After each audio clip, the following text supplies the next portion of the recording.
Allez, santé. Arme. Arrivée des autorités.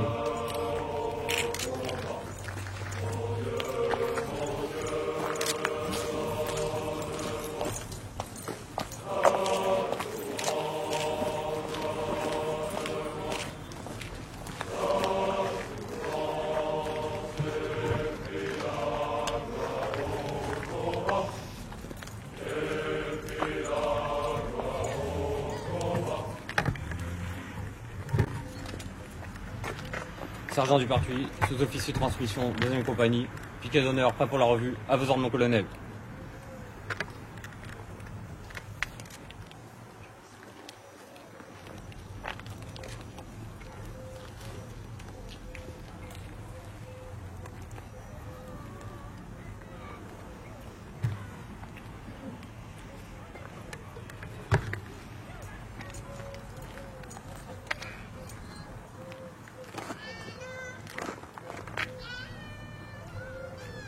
Reposez. Arme. Repos.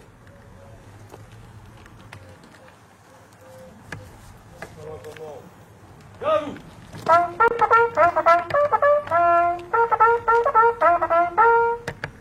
Allez, d'entrée. Hop. Attention pour les couleurs. Envoyez.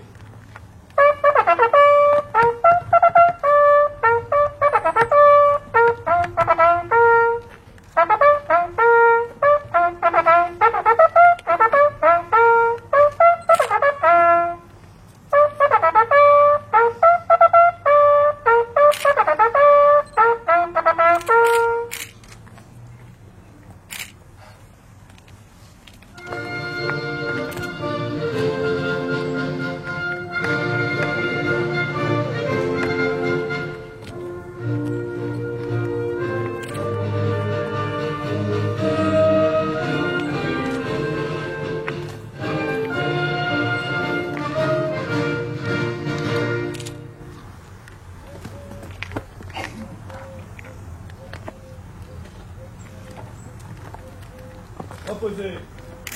Hop.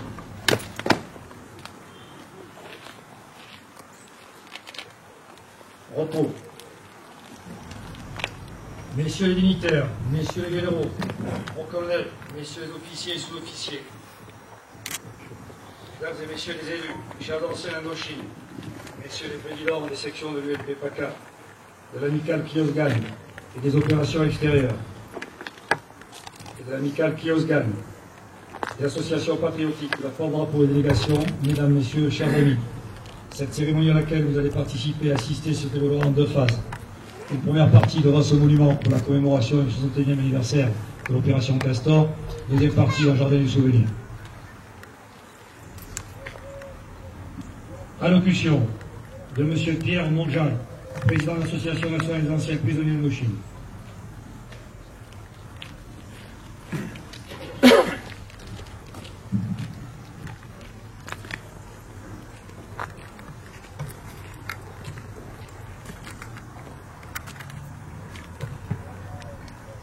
De novembre 2014. Nous sommes réunis dans ce haut lieu de la mémoire pour commémorer le 61e anniversaire de l'opération Castor, prélude à la bataille de Dien Bien Phu. Indochine, novembre 1953. Placée sous le commandement du général Gilles, la plus grande opération aéroportée de la guerre d'Indochine, l'opération Castor, est déclenchée le 20 novembre 1953 avec mission d'investir la plaine de Dien Bien Phu pour y établir un camp retranché et de bases offensives afin de stopper et couper la route aux divisions Viet qui ont pour objectif unique la conquête du Nord-Laos. L'opération débute aujourd'hui à 8h45 pour embarquer à Hanoï le 6e BPC du commandant Bijard, le 2e RCP du commandant Bréchignac, le 1er RCP le PC du général Gilles et du colonel Langlais, le 35e RLP, le 1er BEP, le 5e Bavoine et autres éléments sautent simultanément dans la vallée occupée par un bataillon Viet Minh qui va engager le combat. Le 22 novembre au soir, 4195 parachutistes sont sur place et l'opération terminée se solde côté français à 16 tués et 47 blessés. Des pertes Viet Minh s'élevant à 115 tués et plusieurs prisonniers. Le 26 novembre, la piste d'atterrissage ayant été rénovée, le premier avion se pose à Dien Bien Phu et le retrait des paras, qui reviendront en renfort après le 13 mars, s'effectue au fur et à mesure de l'arrivée d'unités terrestres transportées par avion depuis Hanoï. Commence alors la mise en état de défense de la base aéroterrestre sous les ordres du général Gilles puis du colonel de Castries. Le Viet Minh poursuivant ses objectifs dirige 4 divisions sur Dien Bien Phu, occupe les hauteurs de la cuvette et déclenche la bataille le 13 mars 1954. Au cours de cette bataille qui durera 55 jours, 3000 soldats de l'Union française seront tués ou porteurs disparus, 4000 blessés et sur 10 500 survivants faits prisonniers le 7 mai, 70% vont disparaître en moins de 4 mois dans les camps d'extermination du Viet Minh. Qu'ils ne tombent pas dans l'oubli et honneur leur soit rendu. Merci.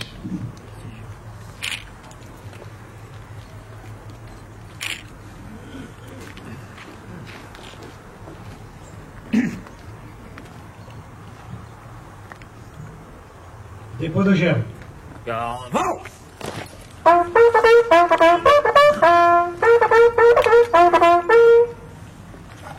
la ville de Fréjus, par M. Charles Marchand, adjoint au maire de Fréjus, délégué aux affaires militaires, accompagné de Mme Françoise Dumont, vice-présidente du Conseil général, adjointe au maire de Saint-Raphaël, délégué aux affaires militaires et associatives.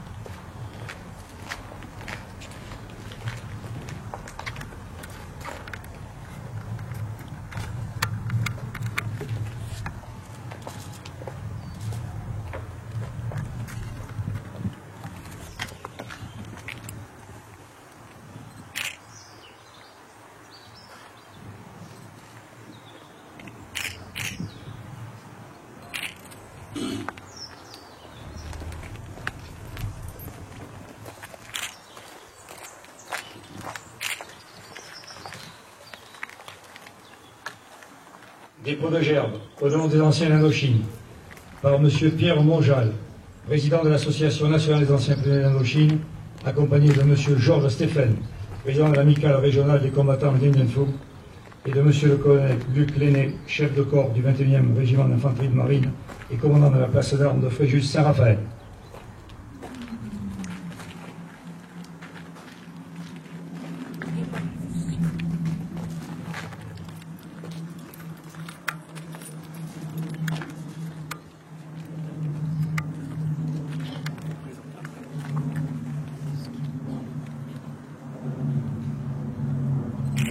Allez, santé! Armes! Aux morts!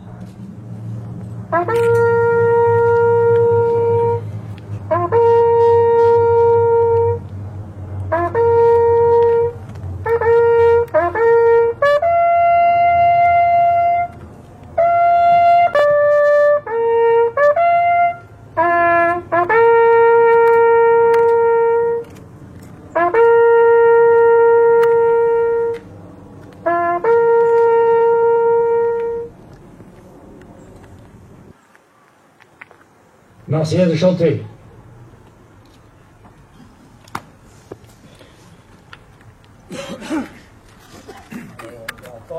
De la patrie, le jour de gloire est arrivé. Contre nous de la tyrannie, l'étendard sanglant élevé, l'étendard sanglant élevé. Entendez-vous dans nos campagnes mugir ces féroces soldats?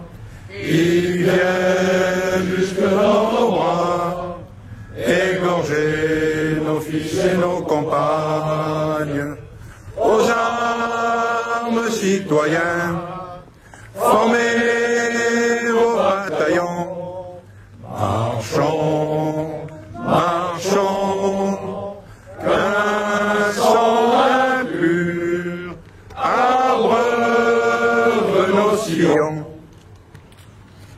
Reposez. Armes.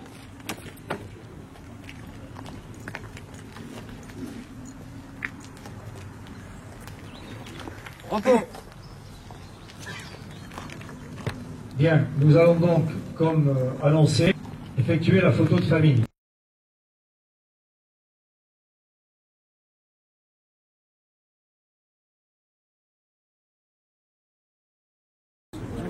Alors je vous rappelle qu'ici nous allons faire donc dispersion de la terre d'Indochine dans le réceptacle des cendres, ensuite dispersion de la terre du PC Gono autour, symboliquement très peu, autour de la stèle du général Bijard. Ensuite, dévoilement de la plaque. Comme je vous disais, on a su qu'on avait l'autorisation d'avoir un plot qui va être fait par l'ONAC. La plaque est ici. Au pied de la stèle, dans le morceau de parachute camouflé, vous avez l'urne qui va être insérée dans le plomb qui supportera la plaque.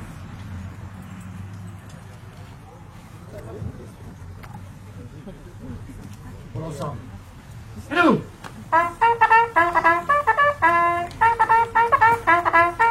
Arrivez les autorités.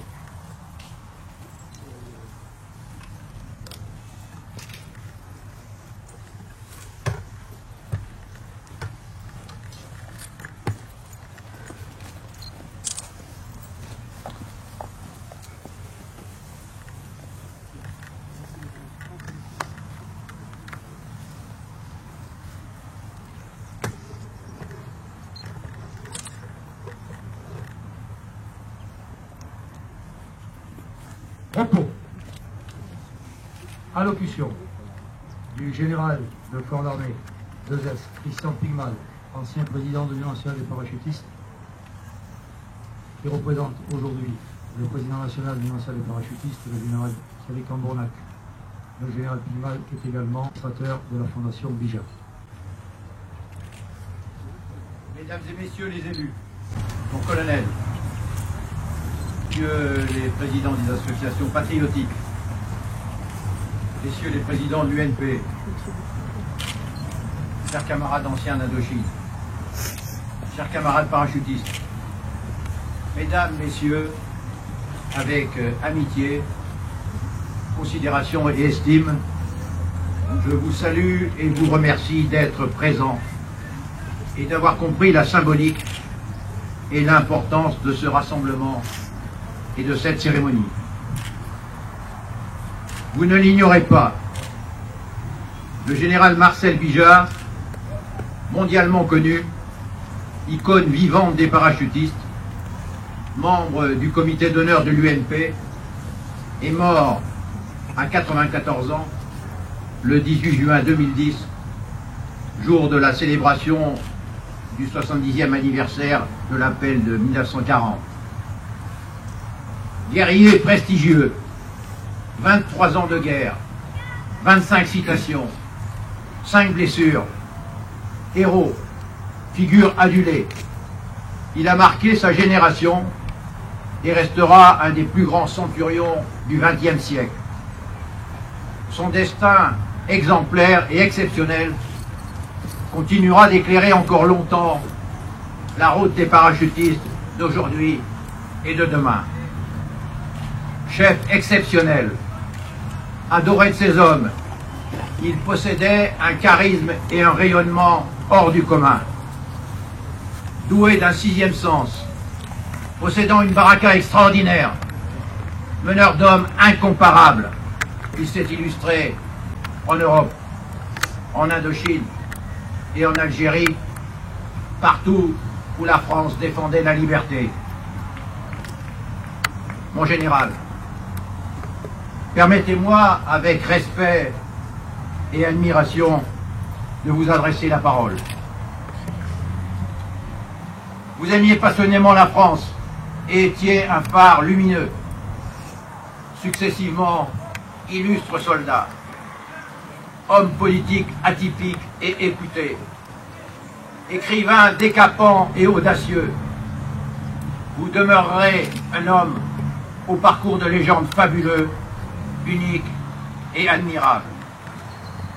Vous avez rejoint par la grande porte le panthéon des paras et pris place au paradis des soldats.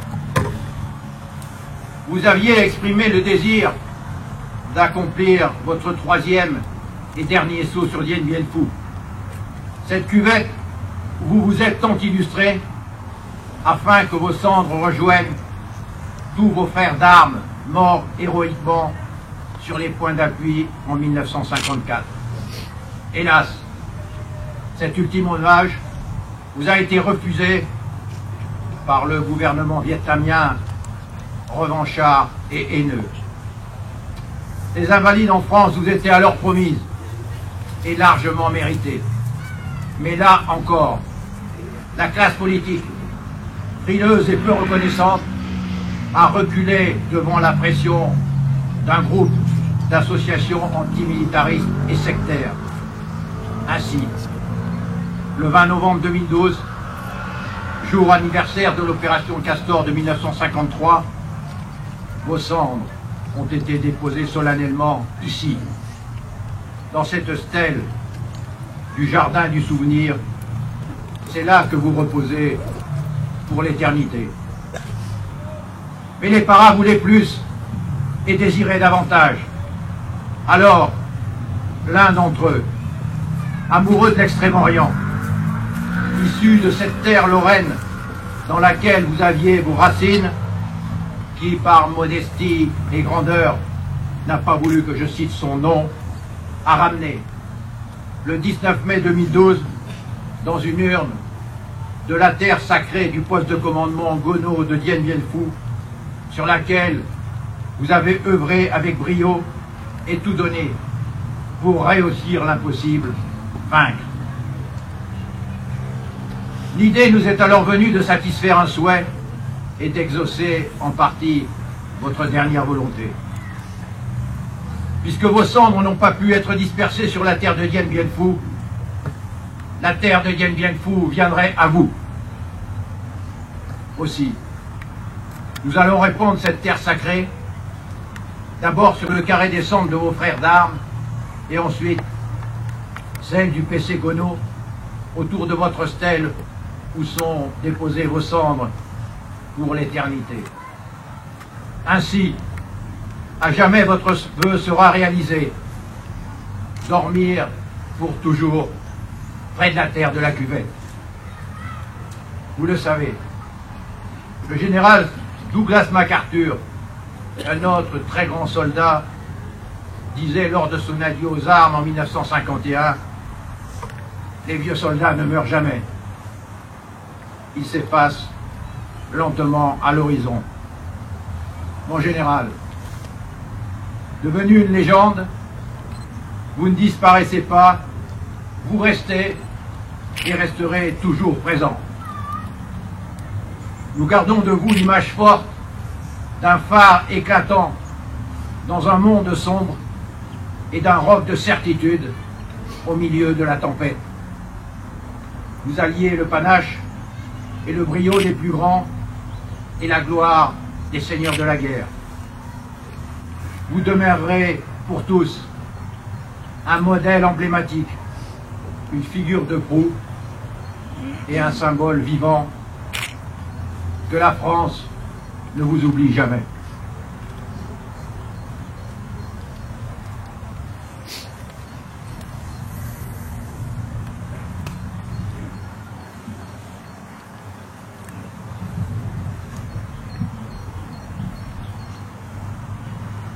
On ressemble.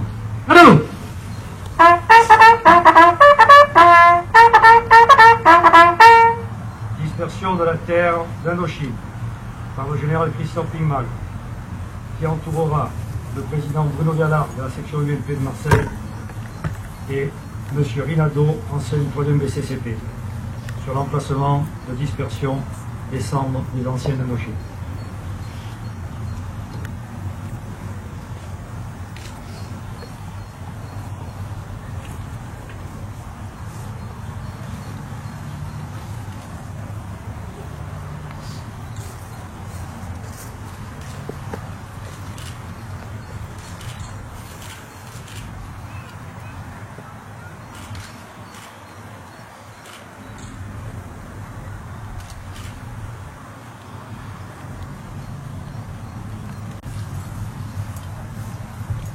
dispersion de la terre du PC Gonod, par le général Christian Pigmal et François Knapp, président de la section de Metz.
Dévoilement de la plaque par le général Christian Pigmal.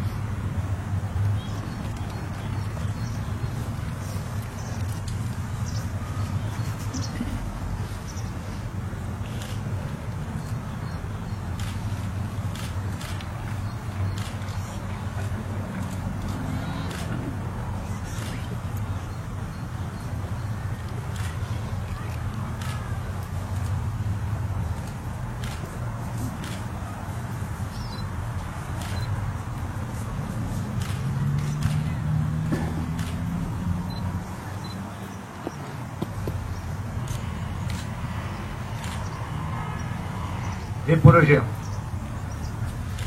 par le général Christian Pigmal, accompagné du colonel Luc Lenné, chef de corps du 21e RIMA, et de Christian Bourreau, président de la section UNP, Fréjus.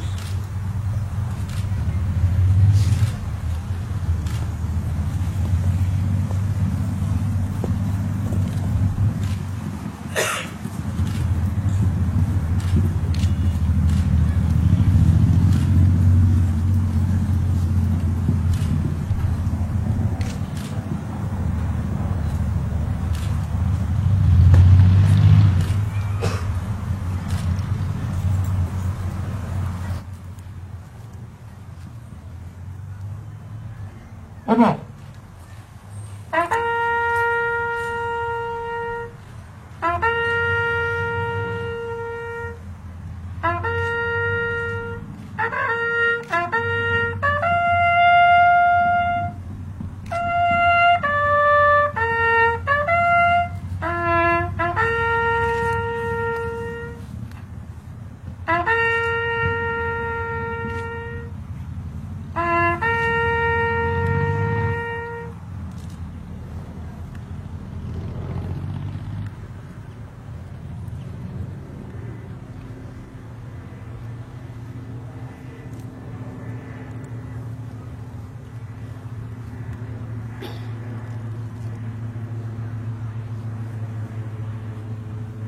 Marseillaise chantée. De la patrie, le jour de gloire est arrivé. Contre nous de la tyrannie, l'étendard sanglant élevé, l'étendard sanglant élevé. Entendez-vous dans nos campagnes mugir ces féroces soldats qui viennent jusque dans nos droits, égorger nos fils et nos campagnes. Aux armes citoyens, formez vos bataillons, marchons, marchons, qu'un sang impur abreuve nos sillons. Repos. Chant du 3.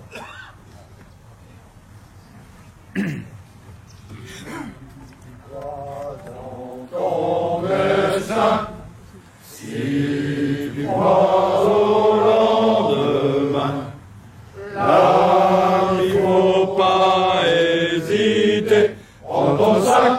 et viens sauter. Avec moi tu pourras marcher, tu pourras être éduré.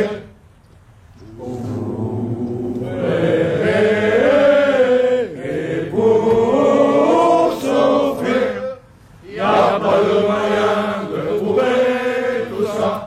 Pour croire sans aucun doute, viens chez les parents.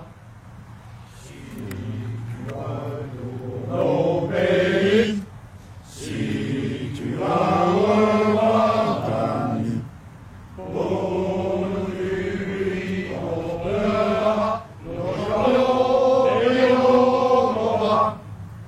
Mais fais attendre qu'elle t'oublie, pense à ceux qui sont là-bas. Pour aimer et pour souffrir, il n'y a pas de moyen de trouver tout ça. Pour toi sans aucun doute, viens chez les parents.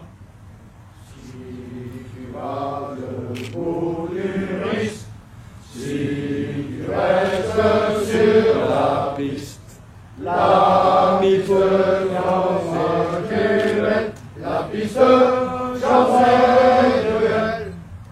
Mourant tu sauras l'aimer, car elle t'aura tout donné. Pour aimer et pour souffrir, il n'y a pas de moyen de trouver tout ça. Pour toi sans aucun doute, viens chez les parents. Sois le parachutiste,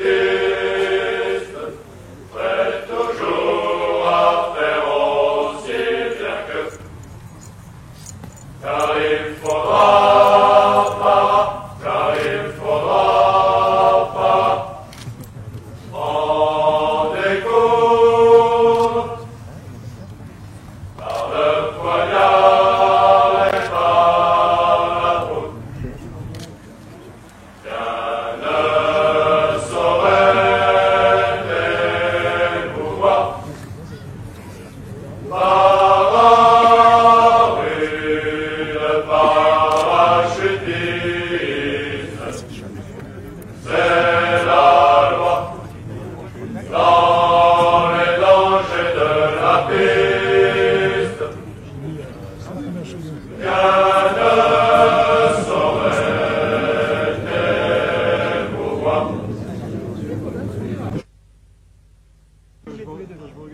Ton chemin sera toujours la piste, dans la nuit, la chaleur et le froid. Pousse en bruit ton bas parachutiste, Ensuite, sans fin toujours devant toi. à la selle, ou avec Car il faudra pas, car il faudra pas en découdre. D'abord, je voudrais vous dire l'immense plaisir que j'ai de vous retrouver pour la plupart les parades de l'UNP, puisque vous le savez, depuis le 31 mai, j'ai passé la main à mon successeur. Et c'est la première cérémonie que je fais au sein de l'UNP depuis cet été. Donc, c'est avec vraiment à la fois émotion et aussi beaucoup de sincérité que je vous exprime à la fois mes remerciements pour avoir été aussi nombreux et à comprendre l'importance de cette cérémonie symbolique. Je voudrais maintenant, bien sûr, remercier les deux élus qui nous ont fait l'honneur d'être présents pour cette cérémonie exceptionnelle, car je pense qu'il n'y en aura jamais deux de ce même type en France et qu'il n'y en a jamais eu avant de cette manière-là. Donc, à tous les deux du fond du cœur un très grand merci. Au colonel chef de corps du 21, le colonel Lenné, qui a voulu personnellement être présent, nous a délégué un piquet d'honneur, un magnifique clairon. Eh bien, tous mes remerciements au nom de cette noble assemblée, car vous auriez pu ne pas être là. Je pense que votre présence a fait chaud au cœur à tous les anciens d'Indochine. Beaucoup ne sont pas là parce que certains, malheureusement, en raison de leur âge, et puis aussi du poids des ans, eh bien, n'ont pas pu descendre jusqu'à ce jardin du souvenir, et donc ils sont restés en haut. Mais par le cœur et la pensée, ils étaient avec nous. Et c'est d'abord pour eux que les deux cérémonies ont été faites, puisque la première, vous le savez, avait pour but de marquer le 61e anniversaire de cette opération fabuleuse. 57 Dakota, vous imaginez ce que ça représente. Aujourd'hui, la France, 61 ans après, ne pourrait pas larguer autant de parachutistes en un seul endroit.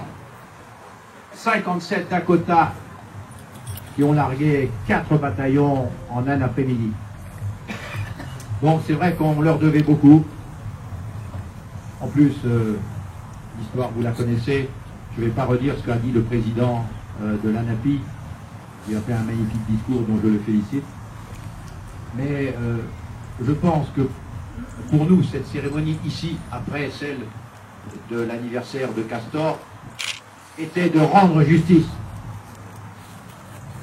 au plus grand soldat, à mon avis, et parachutiste du XXe siècle, qu'était le général Bijard. En d'autres temps, à l'époque napoléonienne, il aurait été maréchal d'Empire.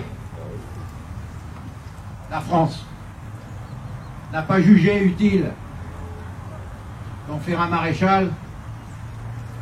Elle n'a pas non plus jugé utile de lui accorder la médaille militaire, alors qu'il l'a mérité 100 fois. Elle n'a pas non plus jugé utile de lui donner pour l'éternité le tombeau des Invalides, où il aurait côtoyé les plus grands, et notamment Rouget de Lille, qui est, vous le savez tous, l'auteur de notre Marseillaise. Et donc, il avait exprimé ce souhait, effectivement, avec, vous savez, cette espèce de morgue qu'il avait parfois, et qui était un défi, de dire, mon 3e saut, ce sera sur la cuvette, avec mes cendres. Cet honneur-là lui a été refusé. Alors, voilà, modestement, on a essayé de lui dire, puisque la cuvette n'a pas voulu de vous, alors la terre de la cuvette va vous rejoindre et sera votre tombeau pour l'éternité. Et je voudrais donc exprimer mes remerciements à celui que je n'ai pas cité tout à l'heure, qui est celui qui a ramené le 19 mai 2012 cette terre du PC Gonod, qui ne savait pas ce qu'on en ferait et qui a eu le plaisir et l'émotion de me la donner, et c'est après que l'idée nous est venue. Je voudrais lui dire un immense merci. Il est actuellement au Laos, il appartient à la section de Sarrebourg, et il n'a pas voulu, comme je l'ai dit dans mon allocution modestement, être présent, car il a dit je vous rejoindrai par la pensée et le cœur. Voilà, bien entendu, je remercie aussi tous ceux qui sont ici aujourd'hui, quels qu'ils soient en activité, qu'ils soient des anciens, qu'ils soient de l'UNP, qu'ils soient paramétro, paracolo, qu'ils soient commando marine, qu'ils soient commando de l'air, qu'ils soient légionnaires parachutistes. Je crois qu'aujourd'hui, cette présence multiple et bigarrée était le signe que le général Bijard restera, et j'espère, comme je l'ai dit en conclusion, que la France ne l'oubliera jamais,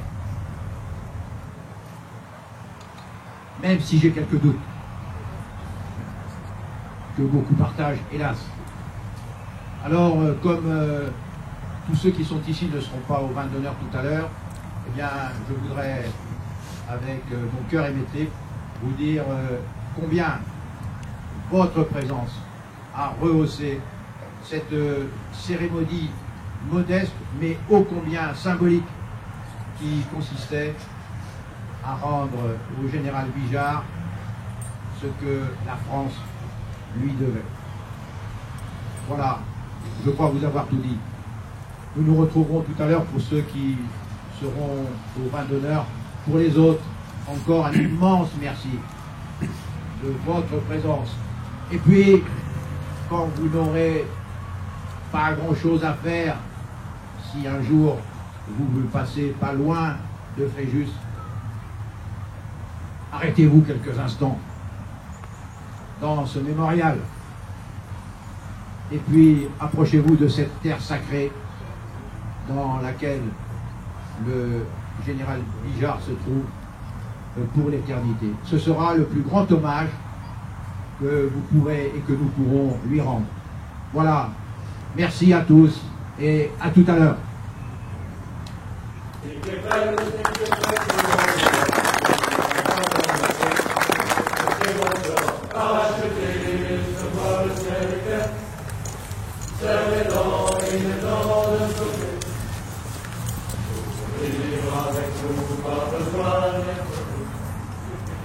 Repos.